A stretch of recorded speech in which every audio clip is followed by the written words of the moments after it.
ඉකලංග පැච්චක් දාගන්න කියලා. කියලා දාගන්න ඉතින් මං ගාවට එන්න ඕනේ නැහැ. මොකක් හරි උලක් අරන් යනපන්කො පැච් එකක් දාගන්න. උඹලා බං භාෂාව හරියට ඉගෙන ගනින්න. පැච් දාන්න නෙමෙයි. පැච් වහන්නනේ. මෙතෙන් එන්න ඕනේ. ඔය තියෙන පැච් මැදියටද පැච් දාන්න මෙතෙන් එන්නේ. ගනිකොන්න ඕනේ මේක පැච් එක වහලා දෙන්න. රිද්ද. යකෝ දැක්කෙන් දැක්කේ නෑ මේ වගේ. හරි. හරි කියලා හරියන්නේ නැහැ.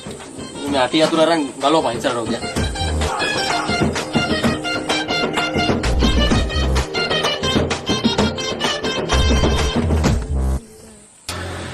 යකෝ උඩුව වගේ මන් දිහා බලන් ඉන්න තෝ ඔක ටයර් එක ගලවලා ටියුබ් එක ගනින් ඉතින් එළියට.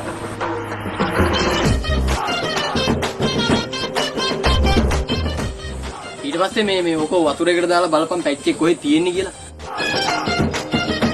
එනවා ගත්තද? එහෙනම් දැන් ඔතන ඉතින් දැනවා ගත්තා නම් ඒක හූර්ලා දාලා පැච් එකක් මන් දෙන්න. ඒක දැයිලා ඉතින් ඔක අලෝපන් ඉතින් ඕක බහ දෙයක් ඈ. දැන් ඕක ආපහු හයි කරලා බයිසිකලෙට හයි කරපන් රෝදේ.